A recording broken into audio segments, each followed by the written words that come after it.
Hi, my name is Tyson. I am the founder of, I'm one of the co-founders and the CEO of Tobiko. We are a Series A founded startup.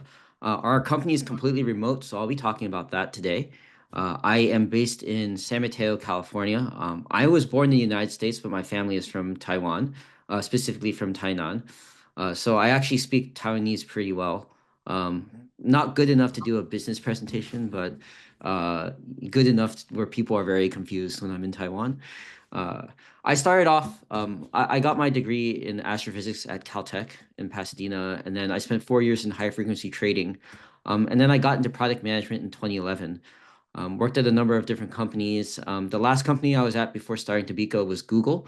So I worked at Google from 2019 to 2022. And then when we got the term sheet for Tobiko, that's when we all decided to quit our jobs and start this company. So Tobiko,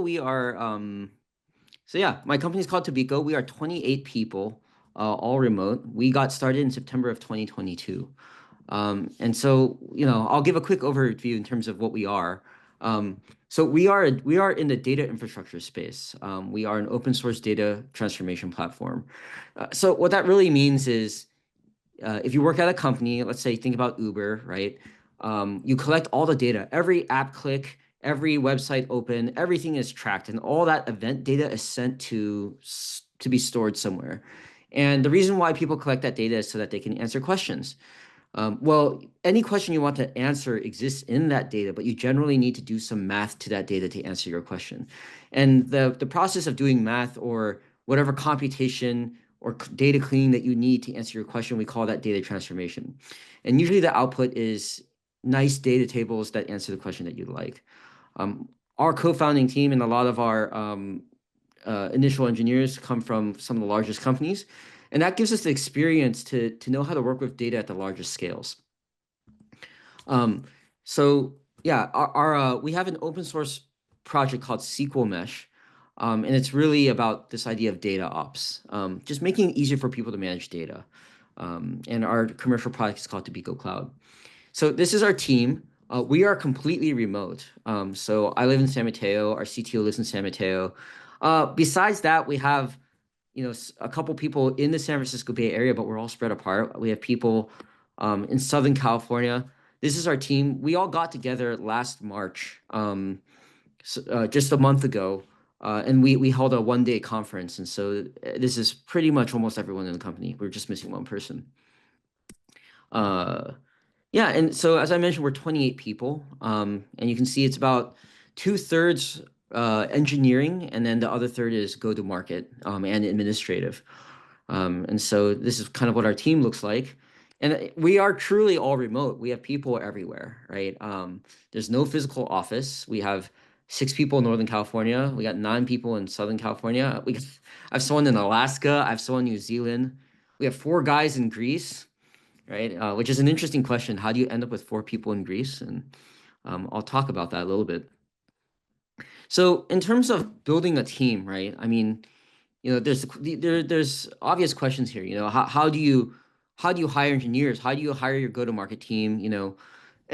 And one of the hardest things for startups is how do you hire people in general? Because any large company can pay people twice as much money, right? If you go work for a large company, the salary is about the same, but if you work at Google, that the stock that they give you, that's for a public company. You can sell that stock for cash.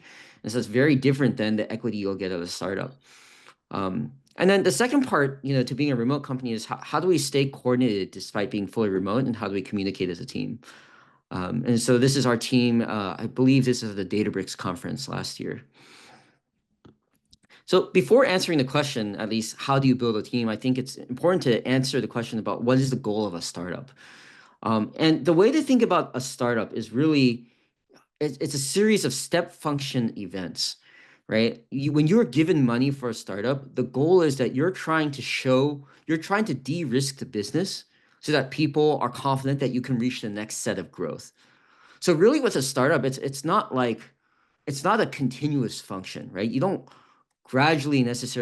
really make progress gradually. And if you get halfway, then you get half the money. That's not really how it works, right? With a startup, you hit certain things certain parts of the business start working, and that's when you're successful and you're allowed to graduate to the next stage. Right. And so, yeah, it's really about, and the thing about having this money, right, is that like you have to use the time and the money that you have, and you have to do it efficiently, right? Like you can't take forever to show the next stage of growth. And so because of this, because you're time bound and you have to be efficient, right? Efficiency is like showing good results with, within a good amount of time, while spending the right amount of money, right? At least for us, it's important. First of all, we want to hire people who are excellent at what they do, and we want to hire people who are accountable. That means, people who are going to get things done and who don't need to be, who don't need that much direction or that much hand holding, right? And in terms of like how you reach these goals, how do you get to the next step function? First of all, the strategy and goals, everyone has to know what leadership is trying to do, right? Because what you're trying to do in a startup is you have to reach these milestones, and you don't get there unless everyone rows the boat in the same direction. And as part of that, it's also important that everyone's working on what the highest impact thing here is. And that's actually not so easy. It sounds obvious that we should all be working on things that are important. But it's very easy to just kind of get caught up in what you're doing and kind of lose sight and forget to ask this question, hey, am I doing what is the most important thing right now? For a remote company, how do we have open communication, right? This is really difficult. If I have an issue, I can't just tap someone on the shoulder and talk to them, right? How do we have transparency, especially with the founders? Because I just sit this is where I sit, all day, right? Anyone who talks to me, this is the background that you see, right? If I change the color of the bed sheets, like my teammates would know because this is what they see every day, right? And then, the last part of this is, I think a big key to being efficient and successful, especially remote culture and a small team, is to give and receive prompt and unfiltered feedback. So I'll go through a little bit of, I'll go through each one of these things, right? In terms of hiring, right? Like, how do you know that your team is excellent? And I think this is where generally as an interviewer or as an interview process, it's really important to spend time planning this interview process, right? You don't just talk to someone and ask them questions. You want to know what you're looking for. What do you need out of the role, right? How senior of a person do you want? Are there specific skills that you're looking for, right? These are things that need to be defined before you even interview someone, right? If you don't know what skills that you're looking for, it's really hard to ask the right questions to be able to get this signal, right? And if you know what skills, then you can design questions and have conversations to collect these types of signals. And I think as part of this, if you have a number of people, it's time to brush your teeth. It's 9 o'clock over here. If you have a number of people who are interviewing, each person has to know what they're interviewing for, right? You don't want to all just be asking the same questions, and then when you go and meet to talk about the interviews, yeah, this person's no, right? Everyone should have a very specific thing that they were looking for. That doesn't mean that they can't collect other things, but you want to make sure that you've collected all the answers to the questions that you have about a candidate. So, the other way that you can try to hire good people is by hiring people who you've worked with in the past. And this has actually been one of I think, one of our superpowers as a company. We've done really, really well with this. So this is, we have 28 people, and this is some of the people in our company. So, this is me over here in the upper right. Our CTO, Toby, I know him because he's my brother. He's the more talented brother. And Toby's worked at a number of places. He worked at a company called Scribd. They're like Netflix for books. And from Scribd, we have two people who joined us.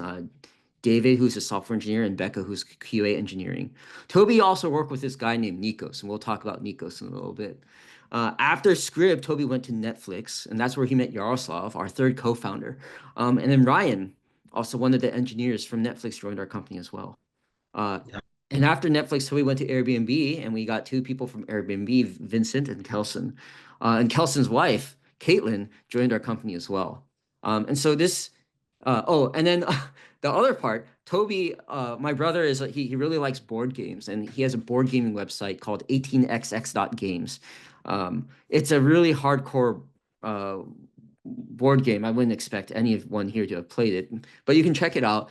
But it is an open source project. And what an open source project means is that anyone can contribute to this project.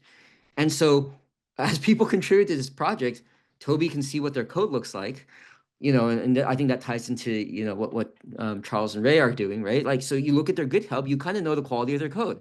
And so we've actually hired 2 people from 18xx Games. This is Chris and Kelson. Kelson got the job at Airbnb because Toby was at Airbnb and hired him at Airbnb because of his work at 18xx Games. And then on my side, Carol, our marketing person, is someone I worked together with at Google, and Florence, she was administrator at my high school. Not when I was a student, we're the same age, but she was working at the high school and I've stayed in touch. And so we've been really lucky here. I think once, this is really good for a couple things. Because we're hiring people that we've worked with before, we know that they're good. We can depend on them. These are people who we've worked with in the past and we want to work with them again. But also they've worked with us and they're willing to work with us on this startup, right? Because that's a good sign for us that we're doing something that people are willing to join us for. So who is Nikos, right? Like there's this guy Nikos, and Nikos worked with Toby, our CTO, at 3 different companies. Well, Nikos has a younger brother named George, and George was looking for a job. So we hired George, and George lives in Greece, and George turned out to be really good. And then George got 3 more of his friends in Greece to join. So now we have 4 guys in Greece as a result of this. And so that's really helped by just, getting people who it's just this referral network is really powerful. And so, and then the second part of this is you want people to be accountable. And fortunately, if you've worked with someone in the past, it's because, and you're going to work with them again, it's probably, that you liked working with them. And the big part of that is accountability. But this is, where we expect people that we hire, we want them to be responsible for their tasks. And we want them to be annoying, right? Like if you need something, you should be annoying, you should be loud until it gets done, right? Because everyone has so many things to do, it's really easy to forget things, right? And so by communicating and just making sure that that way people can unblock you when necessary. But as part of this, it's also important, especially for a remote company, to communicate how urgent something is, right? We work across a whole bunch of different time zones, right? And we're all very accountable. So if our marketing person says, hey, can you guys do this? And it's 9 p.m., people will do it, right? And so it's important to say, hey, this doesn't need to be done right now. And I think this is one really important part of accountability and this is, I think, a piece of culture that I think, probably is a little bit different, but I hire people so you can tell me what to do. Right? I'm not hiring you so that I can tell you what to do, right? I don't have a background in marketing. That's why I hired someone in marketing, so you can tell me what to do, right? It's my job to make sure that everyone's rowing the boat in the same direction. So it's my job to make sure that, we are, that the company's goals and strategy are set correctly, right? And that way we're doing the correct, that everyone's working on the same things. And so for an example, at our company right now, over the next 6 months, we have really 2 main goals. One is to identify repeatable patterns in our business value so that we can create channels in which to get customers. Like right now, we get customers, but how can I double that or triple that velocity, right? And to do that, I need to find identifiable patterns, right? Otherwise, we're just kind of doing random things and you don't really know what works. So that's the first part. And the second thing is, yeah, we do have incoming business, and so you have to main that, and you have to just make sure that that that your product works, right? And what I tell the company, to make this team work, especially that we're remote, is that if what you're doing is not in one of these 2 categories, then we need to talk. Because it's very easy, especially when people are remote, just to do things, and they're not the main type of they're not the most important thing. So how do we handle that?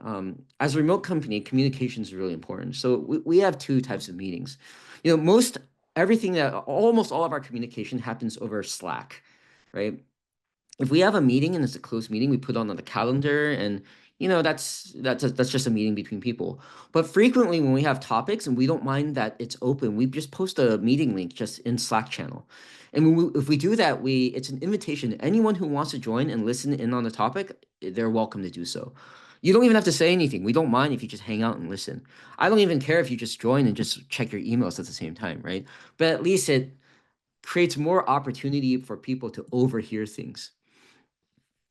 And then another part in terms of like being efficient, right? Is this idea of transparency, right? You want the company to feel like that they have an honest view of what's going on. And that's one of the philosophies that we have, because we feel that if people trust you because you're honest, then they're willing to do their best work, right? And so as founders, we do our best to share what we can, right? And we involve the company on major decisions. One of the examples was whether or not we changed the license to one of our open source projects, right? We send company email updates, and we do some presentations, but how you do it is not as important or so much as it is what you do, right? And kind of what you say, right? And we're lucky right now. The team is still small, and given that we've been able to hire people that we know, that we respect our team, and we trust that they will respect us as well. And the last thing I'll talk about in terms of just how we run our culture is this culture of feedback. And this one's, I think, this one's really difficult, actually. And I think this would be especially difficult in places outside the United States, even outside Silicon Valley. But it's this idea of feedback, right? Like if someone does something and you don't think it was the best, like we try to have a culture where you let them know immediately. Um, Sometimes this might be a sales call, right? And I'll tell someone, hey, I think maybe you could have said that a little bit differently, or hey, you forgot to mention this thing, right? That way they know, and so they can improve, right? There have been other meetings where I've had to tell, fortunately it's my brother. I'm like, hey, you were kind of mean in that meeting, right? You got to tone it down. And these types of things can be hard to say, right? Especially if it's like, hey, you really didn't do a good job here. And that's okay, right? For us, we try to make sure that people get comfortable with saying these types of things. Because if you don't say it, if no one ever tells you, you'll never know to correct yourself, right?